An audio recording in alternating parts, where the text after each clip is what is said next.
Okay, so first I'd knock on the door and enter the patient's room and introduce myself. Hi, my name is Emily. I'm going to be doing a eye and ear assessment on you today. Is that okay? Yes.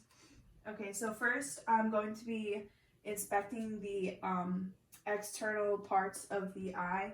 So I'm looking at the eyebrows, the eyelashes, basically everything that I could see, the pupil, the cornea, the iris, the sclera. And after inspecting that and seeing that everything is normal, I'm going to test for visual acuity, which is reading standard size type print, and then the Snellen chart, but we don't have a Snellen chart, so we can't do that. But can you read this for me? Assessment of the eyes. Okay, so that's reading standard size type print.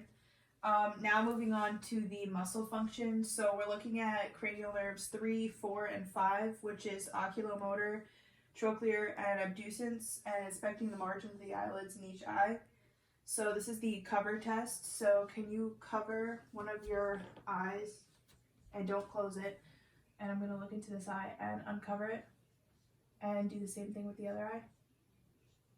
Uncover it. Okay, so you're looking at both of the eyes to make sure that they're still fixed straight when they take their hand off of their eye that was covered, which indicates parallel alignment. Okay, so next I'm evaluating the pupillary response. So for accommodations, I'm taking the pen light and putting it to her nose, and without moving her head, she's going to take her eyes and follow the pen light to her nose. So don't move your head.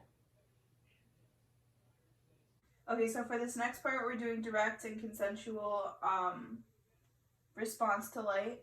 So I darken the room, and next I'm going to be looking into the patient's eye with the light and check for the response of the pupils. So the pupils should constrict when I shine the light into the eye.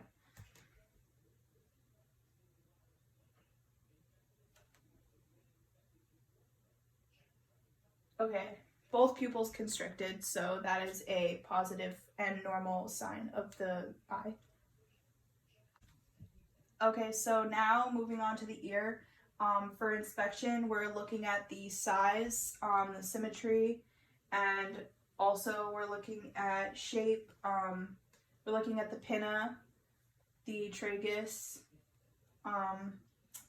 the mastoid process, which is behind the ears. And basically just looking at everything that you could see that is not on the internal portion of the ear for anything that's just abnormal.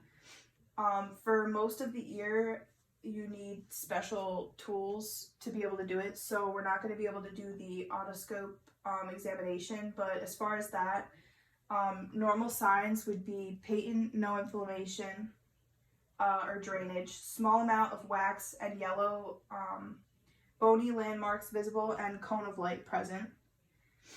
And now moving on to testing for hearing and acuity and equilibrium. So the Weber test we also can't do because it involves the tuning fork. So with the Weber's test, you would put the tuning fork on top of the patient's head and check for equilibrium between both ears.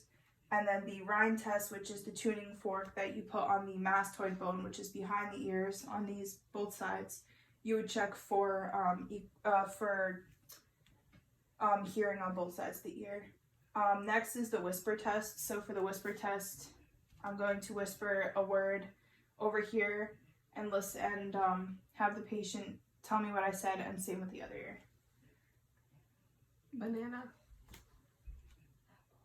Apple. Hearing and equilibrium is the Romberg test. So put your feet together and close your eyes and put your hands out straight. So here we're checking to make sure that the patient is not swaying or making any imbalance movements.